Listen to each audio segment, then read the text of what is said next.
Seriously বিষয়টা দেখছেন উনি।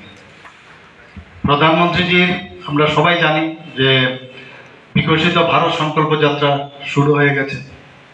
ওনার যে যে এই ভ্যান আমাদের ত্রিপুরাতেও প্রায় 16টার মতো ভ্যান চলে এসছে।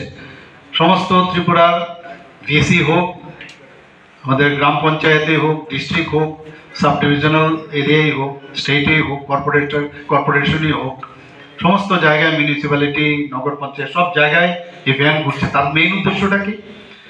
যে আমি 2014 পর থেকে যা আমি 9.5 বছর ধরে আমি যা স্কিম এবং যে ধরনের ফ্ল্যাগশিপ স্কিম আমি করেছি, প্রকল্প করেছি, সেগুলো মানুষের এখনো অজানা।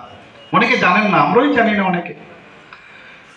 তো এক তো আমরা যদি এর মধ্যে সবাই ইনভলভ হই, বিশেষ করে পার্টি, গভর্নমেন্ট করবে, গভর্নমেন্ট তো তার কাজ করবে। যে কারণে বারবার আমি মাননীয় সভাপতি রাজীব বাবুর সাথে আমি কথা বলেছি এবং সেভাবে আমাদের কাজ চলছে। মাঝে মাঝে হয় যে গভর্নমেন্ট প্রপারলি যোগাযোগ হয় না, কিন্তু আমাদেরও যারা এখানে আছে তাদেরও উচিত সবাইকে গভর্নমেন্ট থেকে কাজটা বুঝে নেওয়া এবং ওদের সাথে থাকা। গভর্নমেন্ট আলাদা কিছু না, গভর্নমেন্টের তো আমরাই এখানে এসে জনপ্রতিনিধি হয়ে, আপনাদের হয়ে আমরা জনপ্রতিনিধি, কিন্তু আপনাদেরও উচিত যে কোনো জায়গায় যদি খামতি থাকে আমাদের নজরে নিয়ে আসা।